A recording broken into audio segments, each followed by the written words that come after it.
Assalamualaikum warahmatullahi wabarakatuh. Alhamdulillahi rabbil alamin, wassalatu wassalamu ala ashrafil anbiya'i wal mursalin wa ala alihi wa ashabihi wa man tabi'ahum bi ihsanin ila yaumiddin, amma ba'd. Alhamdulillah, segala puji bagi Allah Subhanahu wa taala atas limpahan karunia, hidayah, rahmat, barakah, taufik darinya sehingga kita bisa menunaikan salat zuhur dengan cara berjamaah. Dan walaupun mungkin kita dalam kondisi letih bekerja ataupun aktivitas, tapi kita masih bisa duduk dalam majelis ilmu agama, maka ini satu kemuliaan yang besar. Semoga Allah membalas kebaikan kita semuanya, amin ya rabbal alamin.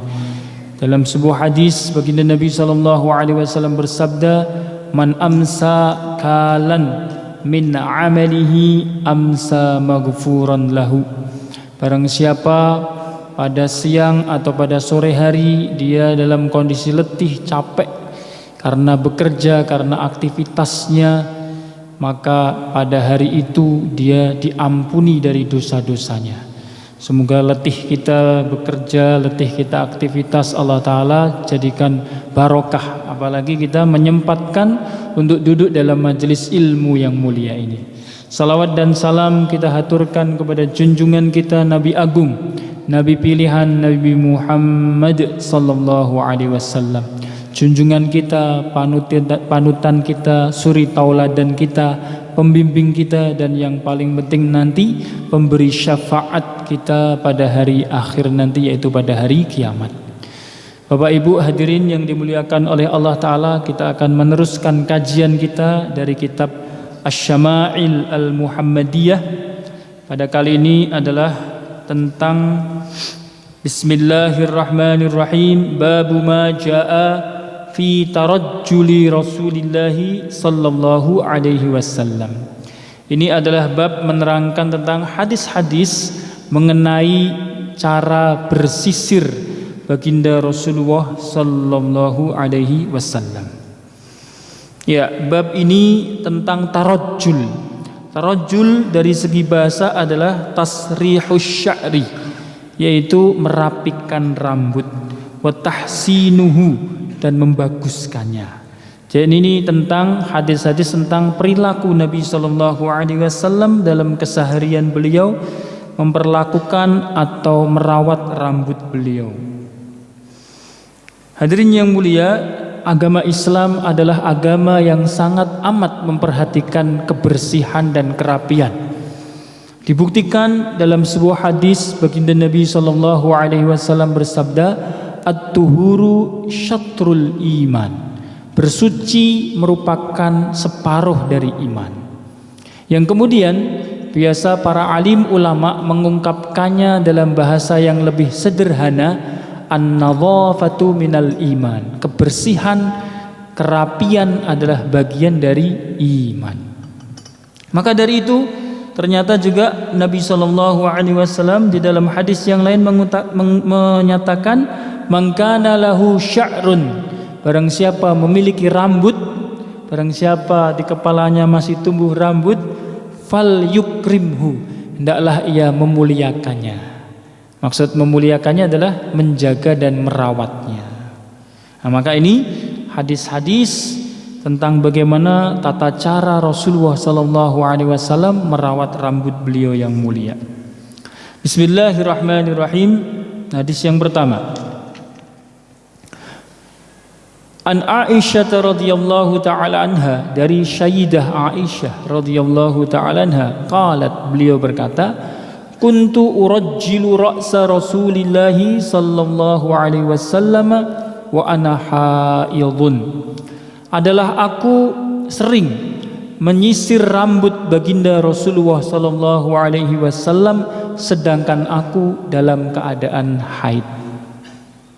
Ya. Kuntu urajjilu, yaitu artinya adalah aku biasa urajjil. Urajjil itu menyisir. Aku biasa menyisir rambut kepala Nabi sallallahu alaihi wasallam padahal saat itu aku sedang haid. Hadis ini menunjukkan yang pertama bahwa tangannya orang yang haid itu suci. Bukan berarti kalau dia sedang haid, sedang hadas besar, kemudian seluruh badannya jadi najis, itu tidak. Ini dibuktikan Sayyidah Aisyah menyisir rambut Nabi SAW dalam kondisi haid. Maka tangan bahkan seluruh badannya orang yang haid itu suci, kecuali anggota badan yang kena darah. Nah, itu memang tempat atau anggota badan yang kena najis. Ini ijma' para alim ulama, tidak ada perbedaan pendapat. Kemudian yang kedua, tidak dimakruhkan bergaul dengan orang-orang yang sedang haid. Tidak dimakruhkan berbaur dengan orang-orang yang sedang haid. Ini bertentangan dengan ajaran agama Yahudi, yang mana ajaran agama Yahudi yang mana mereka itu mengada-ngada membuat syariat baru. Kalau ada orang haid di tengah-tengah mereka, mereka tidak mau berbaur dan bergaul dengan wanita atau istri-istri mereka atau anak-anak mereka yang sedang haid. Mereka tidak mau makan bersama, tidak mau duduk-duduk bersama, seperti jijik begitu. Padahal Islam tidak begitu. Ini dibuktikan Nabi disisir rambutnya oleh istri beliau Sayyidah Aisyah padahal ketika itu sedang haid. Jadi tidak masalah makan bersama, ya, berinteraksi dan sebagainya, itu tidak apa-apa. Kemudian pelajaran yang ketiga, boleh bagi sang suami meminta istri untuk melayaninya, yaitu diantaranya di sini menyisir rambutnya, itu boleh. Tidak perlu menyisir rambut sendiri, diminta untuk meminta istri untuk menyisirkan rambutnya juga diperbolehkan. Kemudian yang keempat, seyogyanya bagi kaum wanita untuk mengurus khidmat atau pelayanan kepada suaminya, ya. Dan sebagusnya atau yang terbaik adalah dia sendiri yang melakukannya, bukan dengan pembantu. Ini dibuktikan seluruh istri-istri Nabi SAW biasa melayani Nabi, langsung mereka yang mengerjakannya. Termasuk masalah menyisir rambut, itu juga istri-istri beliau yang mengerjakannya. Karena bagi kaum wanita, pekerjaan rumah tangga di dalam satu riwayat hadis itu akan bisa menyamai pahala orang yang berjuang di jalan Allah, sedang berperang di jalan Allah. Nabi pernah bersabda, mihnatu ihdakunna, wahai kaum wanita, pekerjaan kalian fi buyutikunna, di rumah kalian, melayani istri suami kalian, merawat anak-anak kalian, pekerjaan rumah tangga kalian, tudriku ajrul mujahidina fi sabilillah, itu bisa menyamai pahala orang yang berjuang di jalan Allah. Jadi bagi kaum ibu-ibu penting dengan senang hati karena Allah, ya kan, mengharap ridha Allah, melayani suami dan merawat anak-anak. Ya, itu hadis pertama itu. Kemudian hadis yang kedua, An Anas bin Malik radhiyallahu ta'ala anhu, dari Anas bin Malik radhiyallahu ta'ala anhu, kana Rasulullah sallallahu alaihi wasallam yukthiru dahna ra'sihi wa tasriha lihyatihi wa yukthiru al-qina'a hatta ka'anna thawbahu thawbu zayyatin. Adalah Rasulullah sallallahu alaihi wasallam, beliau sering meminyaki kepala beliau. Wa tasriha lihyatihi, juga sering menyisir jenggot beliau. Wa yukthirul qina'a, dan Nabi sallallahu alaihi wasallam sering menggunakan kain di atas kepala beliau untuk menutupi kepala beliau ketika memakai minyak, hingga seolah-olah kain tersebut adalah kainnya orang yang menjual minyak rambut. Jadi di sini ada beberapa perkara. Yang pertama, Nabi itu sering meminyaki kepala beliau. Dahan, yaitu isti'malud duhan. Duhan maknanya minyak zaitun. Yang mana Nabi SAW sering melumuri kepala beliau, rambut beliau dengan minyak zaitun. Karena memang ini faedahnya besar, rambutnya jadi bagus, rambutnya jadi rapi, kemudian termasuk memperlambat uban. Nabi SAW itu beruban setelah usia di atas 60 tahun. Jadi ubannya itu sudah ketika beliau tua sekali, dan jumlahnya pun satu riwayat cuma 20 saja. Uban di kepala dan uban di jenggot beliau. Jadi termasuk Nabi SAW rambutnya hitam terus bertahan sampai usia senja baru keluar uban. Karena Nabi termasuk orang yang pandai merawat rambut beliau, yaitu diberi minyak zaitun. Nah, dikiaskan dengan hal ini, ya boleh kita menggunakan minyak apa saja yang sekiranya halal, itu boleh kita gunakan untuk kepala atau untuk rambut kita. Dan kalau niat kita meminyaki rambut kita itu ittiba kepada sunnah Rasulullah SAW, maka setiap kali kita memakai minyak rambut berpahala. Jadi Islam itu sangat indah. Minyakan rambut saja bisa dapat pahala, karena kita mengikuti perbuatan baginda Nabi SAW. Kemudian yang kedua, Nabi biasa merapikan jenggot beliau. Seperti dalam riwayat sebelumnya, Nabi itu kathatal lihyah, jenggot beliau itu tebal. Maka beliau merapikan, menyisir jenggot beliau agar terlihat rapi. Kemudian beliau juga sering memakai minyak pada rambut beliau, dan beliau menutupi dengan kain, baru beliau memakai sorban atau peci. Nah, supaya apa? Supaya tidak langsung mengenai sorban beliau minyak yang ada di rambut beliau. Ya, itu hadis yang kedua. Hadis yang ketiga, an Aisyah radhiyallahu taala anha qalat, in kana Rasulullah sallallahu alaihi wasallam la yuhibbu tayammuna fi tahurihi idza tatahhara wa fi tarajjulihi idza tarajjala wa fi inti'alihi idza ta'ala. Dari Sayyidah Aisyah radhiyallahu taala anha, beliau berkata, sesungguhnya kebiasaan Rasulullah sallallahu alaihi wasallam, beliau senang memulai sebelah kanan pada segala aktivitas beliau, yaitu ketika bersuci, kemudian ketika menyisir rambut, kemudian ketika memakai sandal. Ya. Jadi di sini petunjuk umum baginda Nabi SAW dalam segala aktivitas. Dalam segala aktivitas beliau itu menyukai kebiasaan yang baik yang disebut tayammun. Apa itu tayammun? Dari kata yamin, yaitu mendahulukan yang kanan. Nabi SAW kenapa senang mendahulukan yang kanan? Karena beliau berpikir positif bahwa ashabul yamin itu adalah ahli surga. Jadi beliau senang memulai yang kanan supaya beliau dan umatnya nanti termasuk sebagai ahli surga. Nah, itu ada rahasianya itu kenapa kita senang memulai yang kanan, karena ashabul yamin itu ahli surga, ashabus shimal itu ahli neraka. Tayamun itu memulai dari sebelah kanan. Di sini dalam bersuci beliau, maksudnya dalam menggunakan alat bersuci, yaitu air ketika berwudu, Nabi senantiasa mendahulukan yang kanan.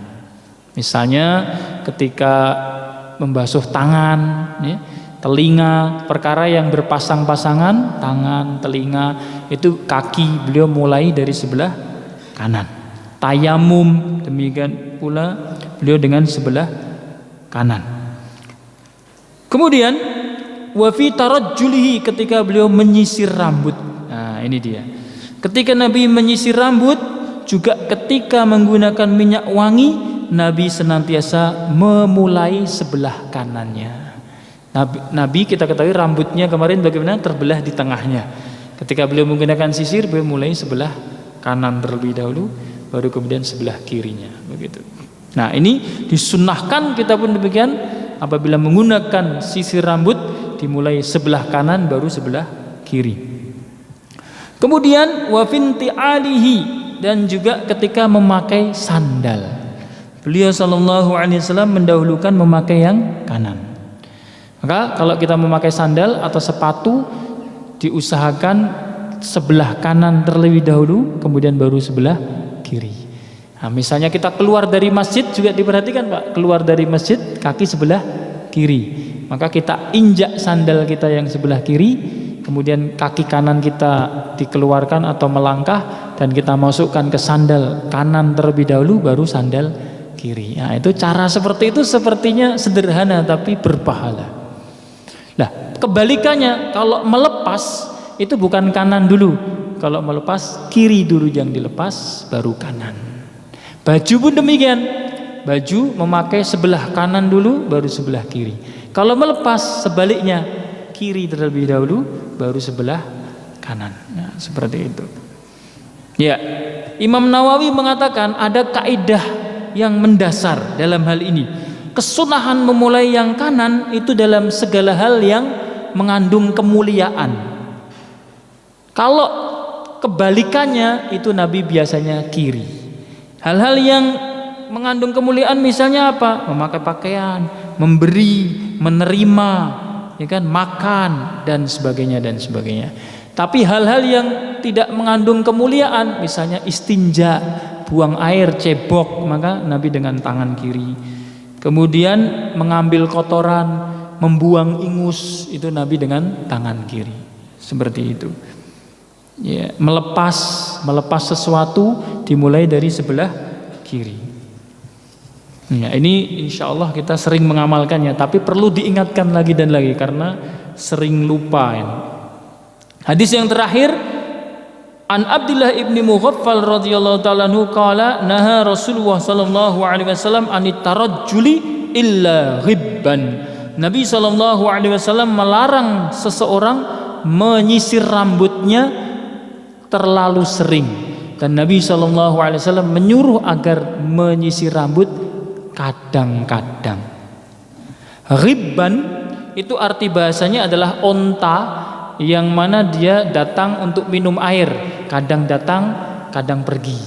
Kadang datang, kadang pergi. Sehari datang, sehari tidak datang. Itu onta minum air itu begitu. Nah, Nabi SAW melarang orang terus-menerus menyisir rambut. Beliau menganjurkan agar menyisir rambut itu kadang-kadang.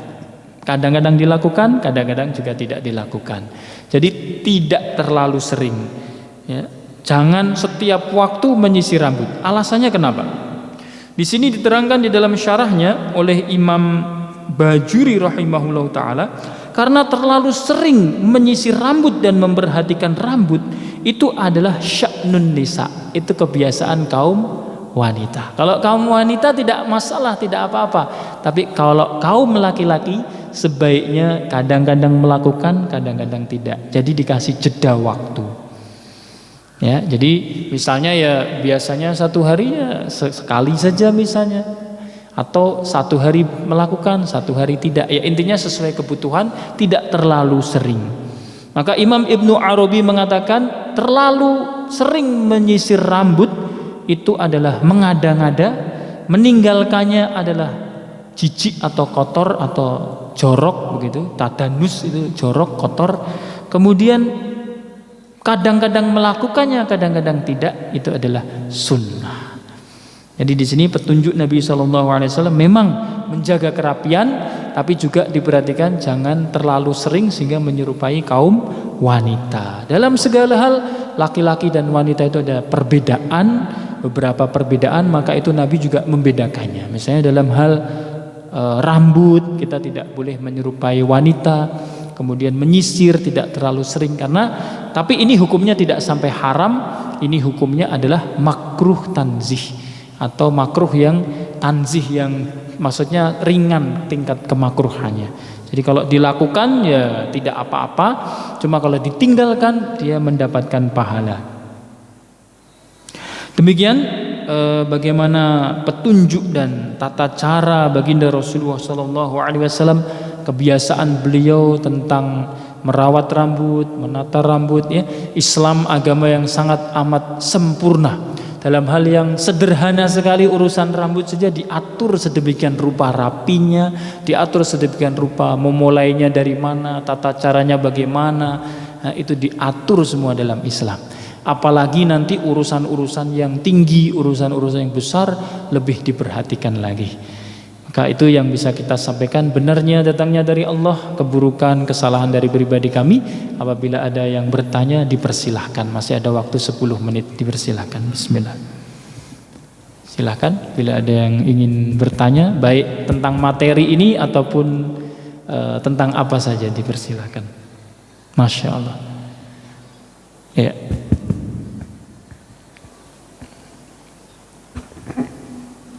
Mau tanya Pak Ustadz, tadi masalah jenggot.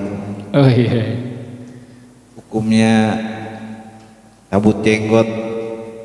Oh iya. Kadang-kadang kita selagi iseng atau lagi bengong nggak sadar Dicabut, jenggot. Iya. Dan itu nikmat. Lupa. Kadang-kadang dipanggil orang juga nggak nengok. Iya. Kadang-kadang itu masalah jenggot. Ada yang bilang itu makruh bila kita punya wudhu batal, kemudian itu tidak sunnah kan. Yang kedua tadi masalah batas keluar masjid kaki kanan. Batas masjid yang mana, maksudnya keluar dari ruangan utama atau keluar dari ngambil sendal. Anak kaki kanan tuh mulai dari mana kita nggak tahu. Atau memang kalau anak mesinnya besar ada tangga lagi. Jadi baiknya dari mana yang dibilang kaki kanan? Mungkin sementara itu dulu. Masya Allah, bagus pertanyaannya. Pertama tentang masalah jenggot ya. Secara hukum memelihara jenggot itu ada sedikit perbedaan di antara alim ulama. Ada yang mewajibkan, ada yang menyatakan sunnah. Dari kalangan ulama Asy-Syafi'iyah seperti Imam Al-Ghazali dan yang lain-lain itu menyatakan hukum memelihara jenggot sunnah. Itu berdasarkan hadis sahih a'ful lihyah, biarkanlah jenggot kalian tumbuh, wa qassus syawarib, dan tipiskanlah, pendekkanlah kumis kalian. Itu hadisnya sahih, hadis Bukhari. Jadi Nabi memang menganjurkan sahabat untuk membiarkan jenggotnya tumbuh dan memerintahkan untuk memendekkan kumis. Kemudian hadis yang lain, Nabi dulu pernah kedatangan utusan dari Persia, dari Iran, yang mana mereka itu menumbuhkan kumis dan memotong jenggot. Ya, kumisnya itu tebal sekali begitu. Maka ketika menyambut mereka, Nabi itu tidak memandang wajah mereka, berpaling begitu. Maka ditanya, kenapa wahai Muhammad, kenapa wahai Rasulullah? Siapa yang memerintahkan kalian seperti itu? Yaitu memanjangkan kumis, memotong jenggot. Ya, ini ajaran agama kami Majusi katanya. Oh, kalau kami tidak begitu, Tuhan saya, kata Nabi, memerintahkan saya untuk memanjangkan jenggot dan memendekkan kumis. Nah sekarang berdasarkan itu, karena hukumnya sunnah menurut Imam Ghazali dan yang lain-lain, maka bagaimana hukum mencabutnya atau mencukur habis? Ya, kalau berpijak pada pendapat yang mengatakan memelihara jenggot itu sunnah, ya hukumnya makruh. Hukumnya makruh apabila kita mencukur atau sengaja mencabut. Sengaja Pak ya, kalau tidak sengaja lupa ya itu insya Allah tidak dosa. Tapi ketika tahu dan sadar dan sengaja kok dicabut atau dicukur habis misalnya, itu hukumnya makruh. Sedangkan ulama seperti Hanafiyah atau ulama mazhab lain itu tingkatnya sampai haram. Maka kalau kita kedatangan tamu, maaf ya, dari Pakistan, dari India ya, mereka kan rata-rata berjenggot itu.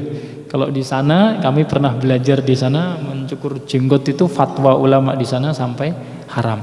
Tapi di dalam mazhab Syafi'i itu ada fleksibel, pendapat yang fleksibel. Jadi itu hanya makruh saja kata Imam Ghazali. Sehingga kalau kita cabut atau kita potong itu hukumnya makruh. Cuma tidak membatalkan wudu, tidak sampai itu membatalkan wudu. Tidak ada memotong jenggot atau mencukur jenggot wudunya batal, tidak ada. Jadi hukumnya itu mencabut atau mencukurnya makruh, memeliharanya sunnah. Kemudian memelihara jenggot ya sesuai kemampuan kita. Kalau misalnya tumbuh ya alhamdulillah dipelihara gitu. Ketika tidak ada yang tumbuh ya sudah, itu tidak dituntut untuk memeliharanya. Nah, sahabat itu rata-rata memelihara jenggot. Ada pula sahabat yang katanya di dalam satu kitab itu jenggotnya cuma beberapa helai saja. Sahabat itu rata-rata jenggotnya tebal karena orang Arab ya. Tapi ada juga sahabat yang jenggotnya beberapa helai saja. Ya, mungkin begitu Pak ya. Kemudian yang kedua, masalah batasan masjid dan kita keluar masjid itu bagaimana? Batasan masjid yang asli, yang asas adalah batas wakafnya masjid itu mana. Misalnya masjid ini yang diwakafkan atau diwakafkan sebagai tempat sholat dan untuk jamaah itu hanya bangunannya ini saja, misalnya ya, maka sunnah keluar dari masjid kaki kiri adalah dari pintu ini, ya, ya. Dan tapi nanti ketika di luar, ketika di halaman masjid tetap juga disunahkan untuk keluar dengan kaki kiri, tetap juga disunahkan. Tapi yang paling utama itu adalah dari batas di mana masjid itu dinyatakan sebagai tanah wakaf. Masjid kan biasanya ada batas tanah wakafnya ya, wakafnya dari sini sampai sini, itu orang tahu. Nah kalau kita tidak tahu bagaimana? Kalau kita tidak tahu, pokoknya halaman masjid seluruhnya itu dihitung masjid. Ya, kalau kita tidak tahu ini wakafnya dari mana, untuk kehati-hatian atau supaya kita mendapatkan kesunahan, sampai batas halaman masjid itu pun dianggap sebagai masjid. Sehingga ketika keluar dengan kaki kiri, kemudian pakai sandal dengan kaki kanan, itu mulai dari batas akhir atau halaman masjid. Misalnya turun begitu Pak ya, yaitu ya setelah sampai tangga, kan biasanya ada batas sucinya ya. Nah dari situ kita mulai keluar dengan kaki kiri, kemudian melangkah dengan kaki kanan. Mungkin bisa dipahami Pak ya. Jadi batasan aslinya itu di tempat, kadang kan begini, maaf, masjid itu wakafnya hanya satu kawasan, terus kemudian ditambahi kan begitu. Yang tambahannya itu kadang-kadang bukan wakaf, tambahannya itu seperti misalnya kadang-kadang tambahannya itu tanah beli kemudian bukan diwakafkan. Nah itu berarti halamannya itu bukan masjid, tapi dalamnya itu adalah masjid. Yaitu sunnah keluar dengan kaki kiri adalah dari dalam masjid, kemudian batasannya pintu masjid. Tapi ketika kita tidak tahu, kan kadang-kadang kita tidak mungkin tanya setiap mengunjungi masjid, tanya kepada DKM-nya kan tidak. Nah itu batasannya ya untuk hati-hati dari akhir atau batasan tempat keluar masjid di halamannya. Begitu Bapak? Ini Pak Ustadz, saya tambahin. Tadi kan mungkin menurut pemikiran saya mungkin pas batas suci, kalau memang tidak ada batas suci seperti yang tadi diwakafkan Pak Ustadz, ini kan sulit Pak. Misalnya kita sholat di Al-Jikro gede, masjid gede, keluar tangga kiri, keluar tangga sampai ke jalan, itu mendingan kaki kiri terus saja lah, kaki kiri lagi, misalnya sampai jalan kiri gitu. Mungkin seperti itu aja mungkin Pak. Iya. Keluar jadi pintu kiri, ntar keluar lagi tangga kiri, keluar jalan parkir kiri, jadi serba kiri aja mungkin Pak Ustadz gitu. Iya. Terima kasih. Iya, itu solusi ya. Jadi solusi. Kalau kita tahu batas wakafnya, ya sudah sekali saja sudah cukup. Tapi kita tidak tahu, untuk kehati-hatian ya kan, keluar dari, memang anjuran keluar rumah, keluar dari satu tempat itu pertama kaki kiri dulu. Kalau keluar, kalau masuk kaki kanan. Jadi itu juga bisa seperti itu. Setiap keluar dari pintu masjid kaki kiri, nanti tangga melangkah kiri, itu lebih aman dan insya Allah hasil sunnah. Ya itu sebagai solusi. Demikian, mungkin ada pertanyaan lagi? Atau sudah? Insya Allah cukup ya. Demikian, mari kita tutup majelis yang mulia ini dengan doa kafarah majelis. Subhanallah wa bihamdih, subhanakallahumma wa bihamdika, asyhadu an la ilaha illa anta, astaghfiruka wa atubu ilaik. Wassalamu alaikum warahmatullahi wabarakatuh.